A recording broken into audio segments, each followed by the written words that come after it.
Caïphe, le grand prêtre de Jérusalem, a joué un rôle central dans le procès et la crucifixion de Jésus-Christ, une série d'événements qui allaient façonner les fondements du christianisme au cours des siècles suivants. Ces actions, motivées par la peur et le calcul politique, allaient laisser une marque indélébile dans l'histoire.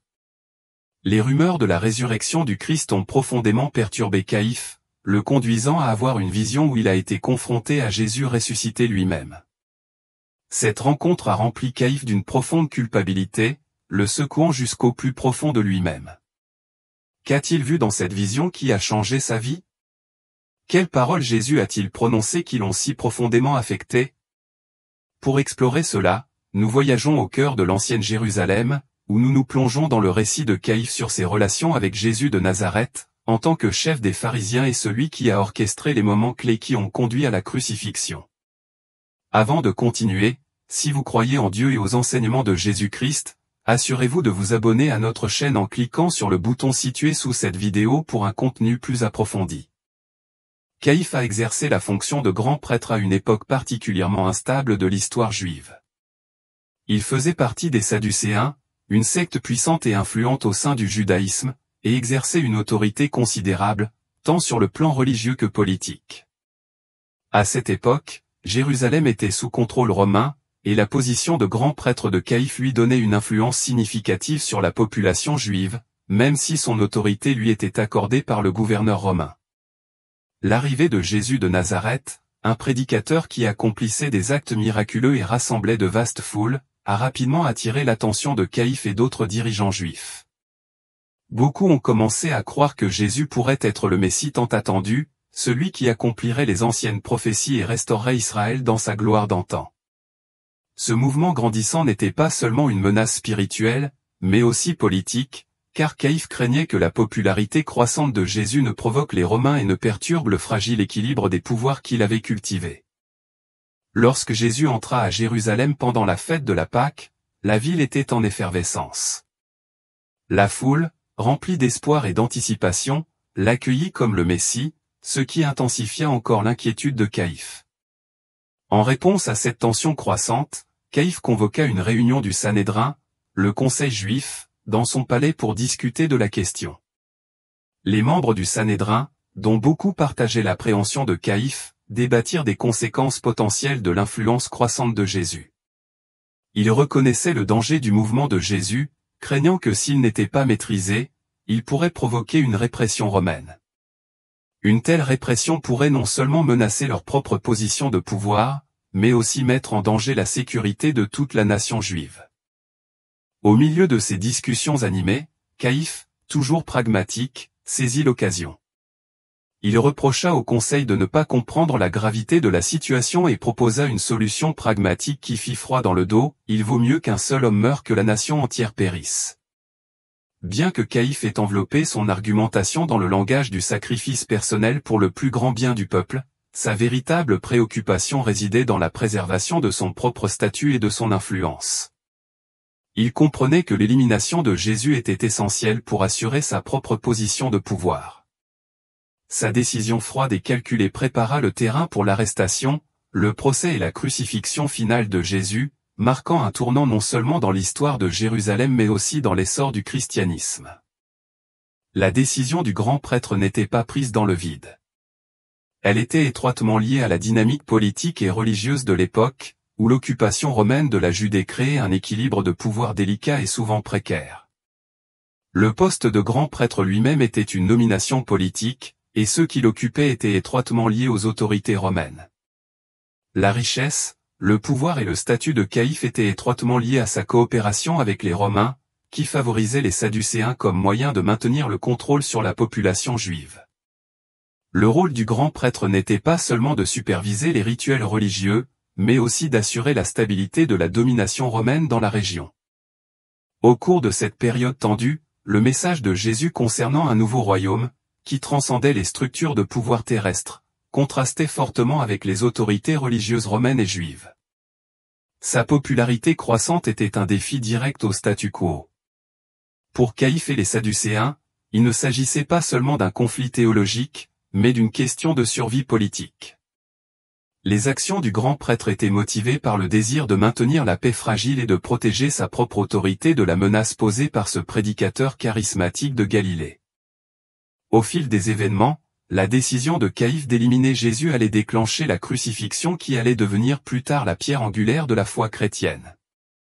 Bien que Caïphe ait justifié ses actions comme étant nécessaires pour empêcher de plus grands dommages au peuple juif, ses propres intérêts étaient inextricablement liés à la préservation de son pouvoir.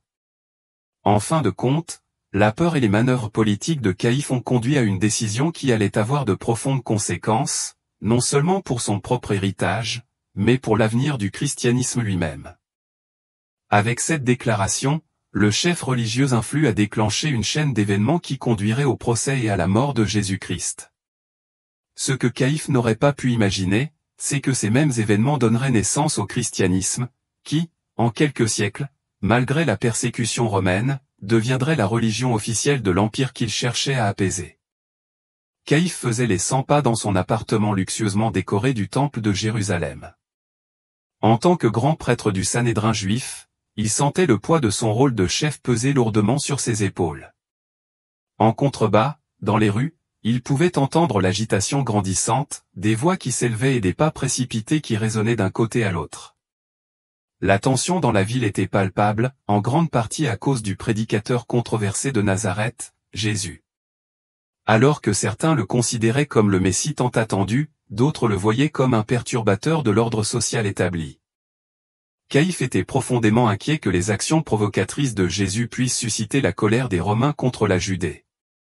La veille, il avait été convoqué d'urgence devant Ponce Pilate pour justifier ses mesures contre celui qu'ils appelaient le roi des Juifs. Se frottant le front, Caïphe se rappela la première fois où il avait vu le fils du charpentier de Galilée. 3 ans plus tôt, il s'était déguisé pour aller écouter Jésus prêcher près de la mer de Galilée et avait été impressionné par la sagesse du jeune homme. Mais il avait aussi remarqué le potentiel dangereux du message qu'il diffusait. Quand Caïphe vit Jésus guérir les malades et les paralysés sous ses yeux, il se demanda si cet homme pouvait vraiment être le Messie. De retour à Jérusalem, Caïphe commença à enquêter secrètement sur le passé de Jésus, et bientôt des problèmes commencèrent à faire surface. Divers témoins, à la fois disciples et critiques, affirmèrent que Jésus remettait en cause les coutumes juives sacrées. Il se mêlait aux pécheurs, y compris les collecteurs d'impôts et les prostituées, ne respectait pas le sabbat et semblait négliger les lois de la pureté rituelle. Ce qui les alarma le plus, ce furent les déclarations audacieuses de Jésus affirmant son autorité sur le temple, la loi et l'ensemble du sacerdoce juif. Dans l'un de ses discours, il proclama avec force, « Le temps est venu, et le royaume de Dieu est proche ». Les dirigeants du Sanhédrin conclurent que Jésus était une menace réelle, capable de diviser la nation avec ses idées révolutionnaires. Lorsque Caïphe fut informé que Jésus avait chassé les marchands des cours du temple, il comprit qu'il ne pouvait plus ignorer de tels actes. Après que ses gardes eurent capturé Jésus dans le jardin de Gethsémanée, Caïphe était déterminé à affronter l'agitateur et à obtenir des réponses. Assis sur son trône doré, finement sculpté, dans la salle du jugement, Caïphe regarda le prisonnier échevelé avec dédain. Jésus resta calme tandis que Caïphe énumérait les accusations portées contre lui. Le grand prêtre exigea que Jésus justifie ses actes provocateurs et lui demanda si, s'il était pardonné par le conseil, il cesserait ses activités à l'avenir. Jésus leva la tête, marqué par la couronne d'épines, et répondit avec défi, « Je ne m'arrêterai pas ». Après avoir consulté les anciens du temple, Caïphe rendit à contre-séur le verdict, mort par crucifixion. Il affirma qu'il n'y avait pas d'autre choix que d'éliminer cette perturbation afin de protéger la nation juive. Que son sang retombe sur nous et sur nos enfants, pensa Caïphe avec amertume. Quelques heures plus tard, Caïphe fut secoué en apprenant que le prisonnier gênant avait été exécuté par les Romains. Il envoya rapidement un message urgent à Ponce Pilate, arguant que le procès de Jésus avait été illégal et aurait dû se dérouler devant la Cour suprême juive. Caïphe soupçonnait Pilate d'avoir précipité le processus par peur ou par mauvaise intention. Caïphe se retrouva alors dans la position difficile de devoir justifier cette exécution précipitée et injuste devant le procurateur romain. Revenant au présent, il soupira et ajusta son plastron orné d'émeraude. Ses serviteurs arrivèrent pour l'escorter jusqu'au palais de Pilate pour l'interroger. Tandis qu'il descendait dans les rues animées de la ville, Caïphe se prépara à défendre son peuple contre d'éventuelles représailles romaines. Il pouvait à peine imaginer que l'humble Galiléen qu'il avait condamné transformerait bientôt le monde, et que le rôle de Caïphe dans la mort du Messie resterait dans les mémoires pour l'éternité. Des histoires impressionnantes circulaient à propos d'un homme nommé Jésus, connu pour ses actes surnaturels. Avait-il vraiment guéri la nature malade et contrôlée? C'est Jésus de Nazareth, cria quelqu'un. Le cri résonna sur la place poussiéreuse du village, par un chaud après-midi de printemps. Le soleil de midi brillait de mille feux tandis qu'une foule enthousiaste se rassemblait, tendant le cou pour apercevoir l'homme de Galilée, célèbre pour avoir guéri les malades. Il ressuscita même les morts grâce à ses pouvoirs miraculeux. Parmi les spectateurs se trouvaient Pierre et Jean, deux pêcheurs qui étaient devenus parmi les premiers disciples du prédicateur itinérant, Jésus. Ils avaient personnellement été témoins des miracles incroyables accomplis par Jésus et étaient déterminés à partager ces expériences surnaturelles avec le peuple. La voix forte de Pierre résonna, attirant l'attention de tous. Approchez, braves gens.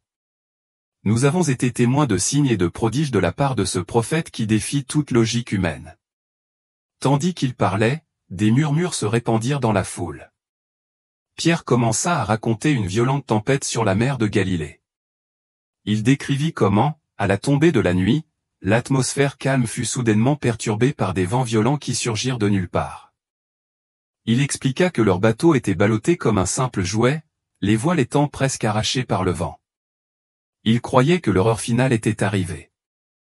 Dans cette tempête chaotique, Pierre se rappela avoir réveillé Jésus, qui dormait paisiblement à l'arrière du bateau.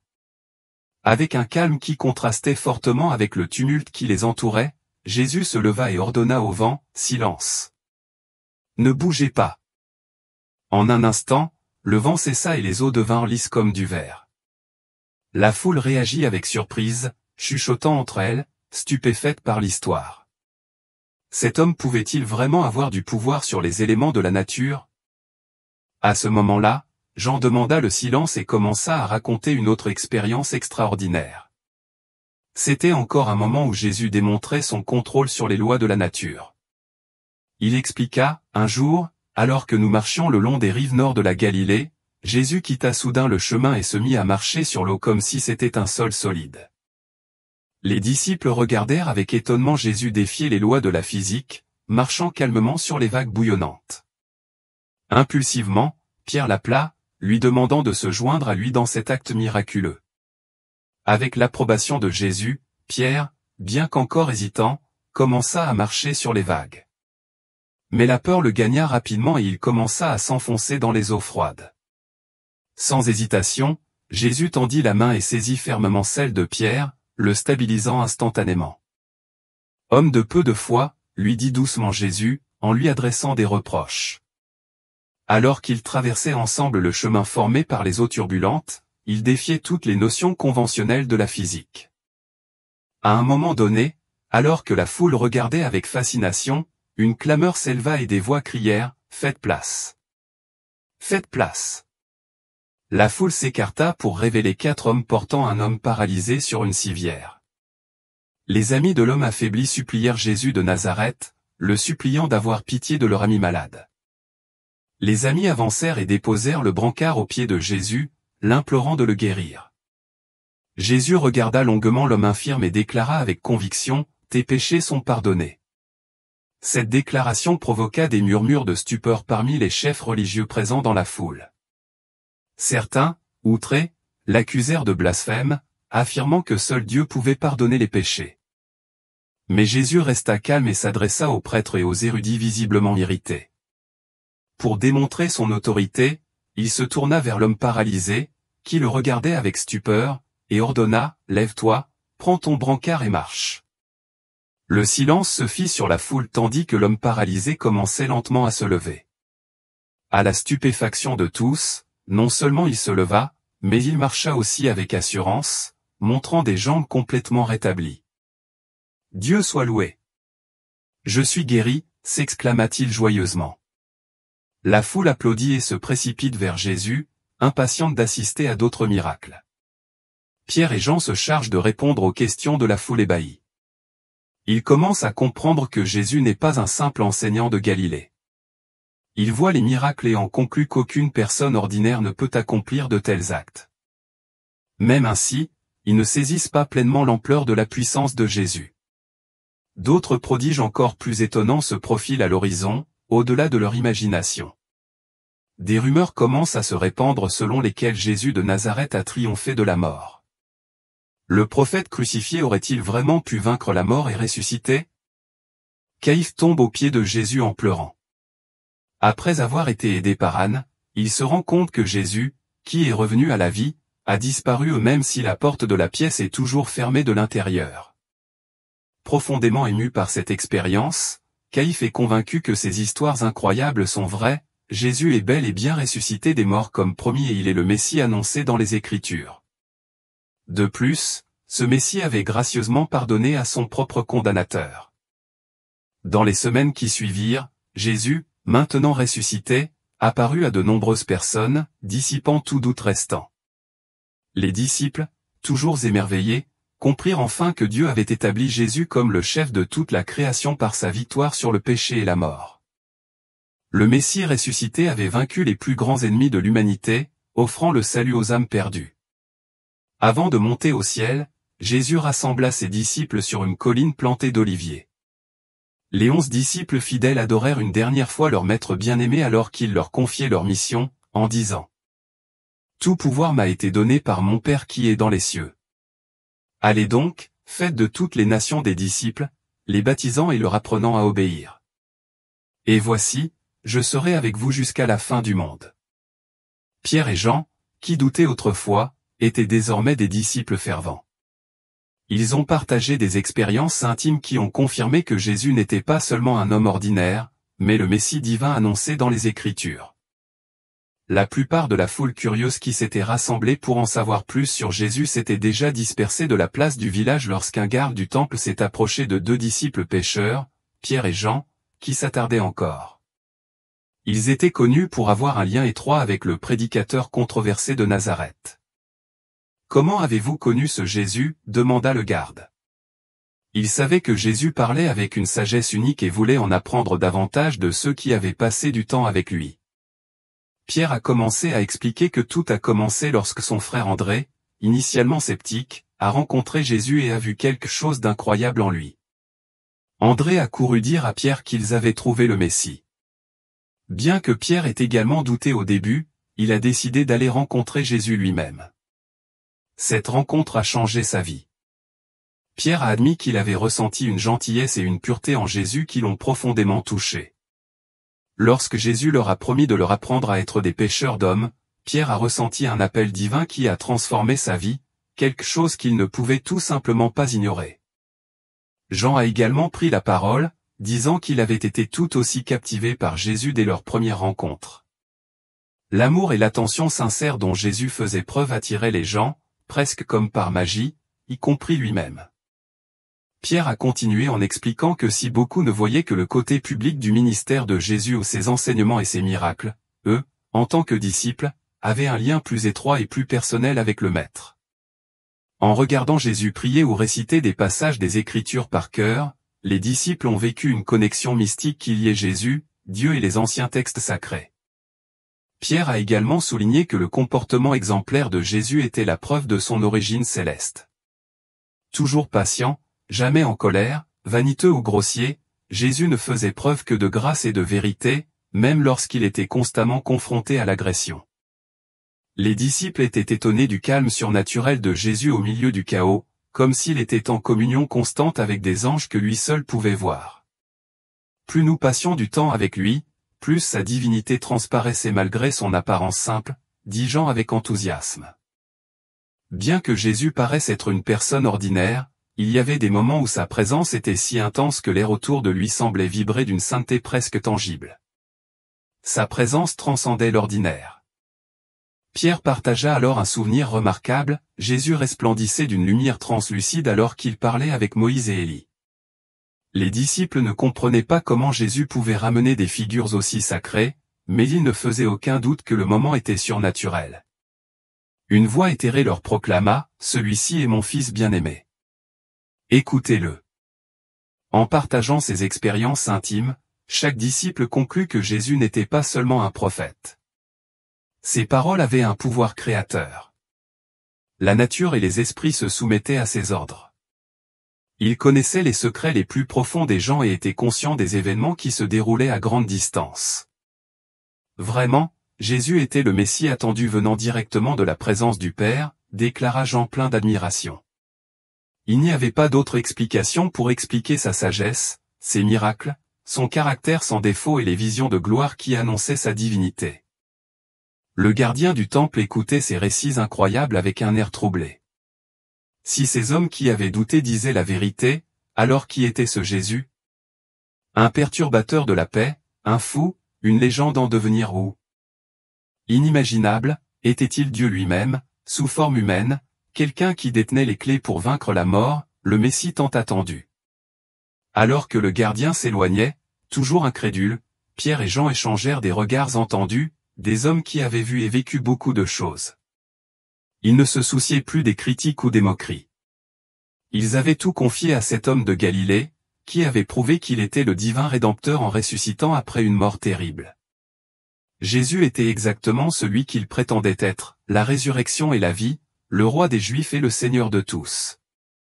Le grand prêtre Caïphe, qui avait ordonné la crucifixion de Jésus, était désormais profondément troublé par les rumeurs de la résurrection du Christ et avait rencontré le Messie ressuscité dans une vision qui allait changer son chemin. Voyons comment cela se déroule. Caïphe se réveilla brusquement, haletant, son luxueux drap trempé de sueur. Il était en proie à de terribles cauchemars depuis qu'il avait ordonné la crucifixion. Jésus de Nazareth avait été crucifié il y a 3 jours. Entendant maintenant des rumeurs selon lesquelles Jésus était de nouveau vivant, son trouble intérieur ne fit qu'empirer dans la faible lumière de sa chambre.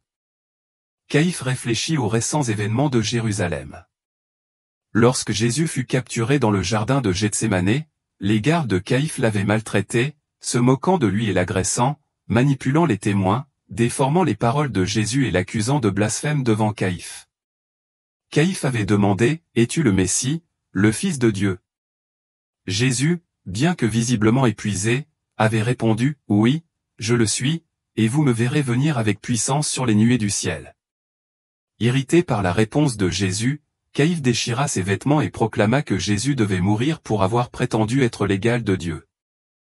Après avoir obtenu l'accord du conseil juif, Caïphe livra Jésus à Ponce Pilate, lui ordonnant de crucifier le soi-disant roi des Juifs. Dans les jours qui suivirent, Caïphe sentit de plus en plus d'obscurité en lui tandis qu'il entendait des histoires plus inhabituelles, comme celle du ciel qui s'assombrissait au milieu de la journée alors que Jésus était sur la croix. À la mort de Jésus, le voile du temple fut déchiré et malgré les yeux vigilants des gardes, Jésus sortit vivant du tombeau. Caïphe commença à se demander s'il avait mal jugé ce faiseur de miracles. En tant que grand prêtre, il avait eu pour devoir d'évaluer les messies potentiels, mais il avait permis à la politique et à la jalousie de brouiller sa vision de la vérité. Maintenant, en proie à des nuits agitées, il était rempli de remords pour avoir condamné l'homme que tant de gens croyaient être le Sauveur. Se lavant le visage pour tenter de se calmer, Caïphe se dirigea vers son bureau pour revoir d'anciennes prophéties hébraïques. Pourtant, les Écritures n'offraient aucun réconfort à son âme tourmentée. « Tu m'as condamné pour être libre », dit une voix derrière lui. Caïphe releva rapidement la tête, surpris. Là, juste devant son bureau, Jésus de Nazareth, entouré d'une douce lumière rayonnante, regarde Caïphe avec un regard compréhensif et parle calmement, « Tel était le plan de mon Père pour moi, être le sacrifice suprême pour les péchés de tous. » Au début, Caïphe est figé par le choc et ne peut pas bouger, mais bientôt, il s'agenouille et pleure aux pieds de Jésus. Après ce qui lui semble être un très long moment, il est réveillé par sa femme, Anne, qui le secoue, inquiète, lui demande, qu'est-ce qui n'allait pas? Toujours perturbé, Caïphe partage avec elle cette expérience extraordinaire. Vraiment, ce Jésus doit être le Fils de Dieu, murmure-t-il. À partir de ce moment, toute la perception spirituelle de Caïphe est transformée. Dans les semaines qui suivent, Jésus est vu vivant par de nombreuses personnes, ce qui efface tous les doutes. Même Jacques, qui avait douté et était le frère de Jésus, le voit ressuscité et l'accepte comme Seigneur. La foi dans le Messie ressuscité se répandit rapidement à Jérusalem et dans les régions avoisinantes, ce qui provoqua des troubles parmi les chefs juifs. Caïphe choisit de rester à l'écart du public, préférant se consacrer à la prière et à l'isolement. Le poids de la culpabilité pour son rôle dans la mort de Jésus l'affectait encore profondément. Lorsque la fête de la Pentecôte arriva, 50 jours après la Pâque, Caïphe comprit qu'il ne pouvait plus se soustraire à l'obligation. Alors que Jérusalem était remplie de pèlerins venus de partout, il décida de sortir de sa solitude et convoqua d'urgence tous les membres du Sanhédrin. Caïphe choqua tout le monde en annonçant sa démission de grand prêtre. Avec émotion dans la voix, il admit la grave erreur d'avoir accusé Jésus de blasphème, malgré les preuves évidentes qu'il était le sauveur promis par les Écritures. Exprimant un profond remords pour son rôle crucial dans la condamnation à mort du Fils de Dieu innocent, Caïphe, en larmes, se déclara complètement indigne de diriger le peuple de Dieu. Alors que les membres du conseil absorbaient cette confession surprenante, Caïphe ôta sa robe sacerdotale ornée et quitta la pièce au milieu des exclamations de choc et de consternation de ceux qui étaient présents. Son assistant de longue date, Jonathan, fut rapidement nommé nouveau chef religieux de Jérusalem. Se retirant dans sa propriété, l'ancien grand prêtre disgracié, Caïphe, vécut ses dernières années dans la solitude, versant souvent des larmes sur ses actions irréfléchies contre le Messie. Pendant ce temps, la stupéfiante résurrection de Jésus devint l'étincelle de l'essor d'une foi nouvelle et révolutionnaire, qui se répandit de Jérusalem jusqu'aux confins de l'Empire romain et au-delà. Après la démission déshonorante de Caïphe, son successeur, Jonathan, adopta une position prudente à l'égard du mouvement croissant des disciples de Jésus. Néanmoins, le christianisme prospéra grâce à la mission que le Christ avait confiée à ses disciples. Malgré les bouleversements politiques, alors que la nouvelle de la démission de Caïphe se répandait rapidement, Anne, le chef des anciens, convoqua une réunion urgente du Sanhédrin, qui comprenait 71 membres. La discussion s'oriente rapidement vers le choix du successeur de Caïphe, et Anne propose son gendre, Jonathan ben Ananus, pour ce poste. Bien que jeune, à seulement 36 ans, Jonathan agit avec détermination pour s'établir comme prochain grand prêtre. Au terme de négociations discrètes, Jonathan obtient rapidement le soutien unanime du conseil pour prendre la relève de la direction spirituelle de Jérusalem. Conscient du contexte délicat, Jonathan aborde le sujet controversé de Jésus avec beaucoup de prudence. En tant que sadducéen, il ne croit ni à la résurrection ni au miracle. Cependant, voyant le nombre croissant de personnes se convertir et adorer Jésus comme quelqu'un qui est ressuscité d'entre les morts, Jonathan réalise qu'il ne peut pas s'opposer ouvertement à ce mouvement. Jonathan n'avait jamais anticipé la vitesse à laquelle le mouvement fondé par Jésus allait se développer. En moins de 3 décennies, il y avait déjà des dizaines de milliers de disciples, appelés croyants, répartis dans les villes de tout l'Empire romain. Les apôtres, chargés d'une mission par Jésus, prêchent courageusement sur leur chef, qui a été exécuté et ressuscité, offrant le salut par lui.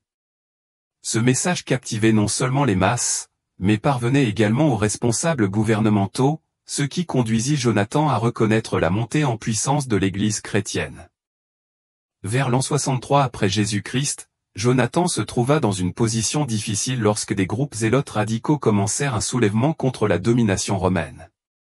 Il craignait que la présence généralisée du christianisme à Jérusalem ne fasse soupçonner aux Romains un lien possible avec la rébellion.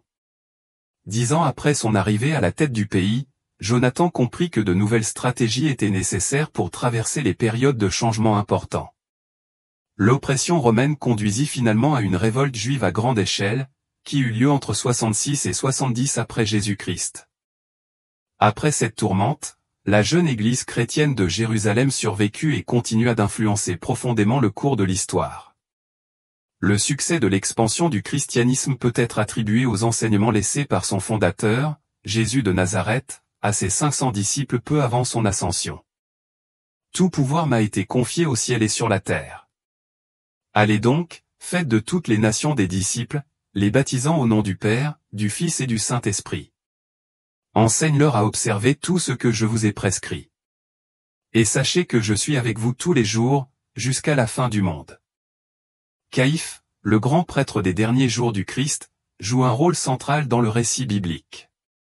son affirmation selon laquelle la mort de Jésus était nécessaire, telle que rapportée dans l'évangile de Jean, n'est pas une simple observation, mais est considérée par beaucoup comme une déclaration prophétique. Jean interprète les paroles de Caïphe comme une préfiguration de la mort sacrificielle de Jésus pour la rédemption d'Israël, positionnant cet événement comme un moment crucial dans le plan de Dieu pour l'humanité. Dans les 3 évangiles synoptiques Matthieu, Marc et Luc, Caïphe est décrit comme un personnage astucieux et calculateur, celui qui organise le complot qui conduit finalement à l'arrestation et à la crucifixion de Jésus. Ses manœuvres politiques et sa pensée stratégique soulignent son rôle dans le leadership religieux de l'époque, alors qu'il cherchait à maintenir le statu quo en éliminant ce qu'il percevait comme une menace à la fois pour son autorité et pour la stabilité de la nation juive sous la domination romaine. Au-delà des récits bibliques, Caïphe est également mentionné dans les écrits historiques de Flavius Joseph, un historien juif qui fut profondément impliqué dans les événements entourant la révolte juive contre Rome. Joseph, qui avait été commandant en Galilée et devint plus tard un allié romain, offre une précieuse confirmation externe du rôle de Caïphe dans la société juive.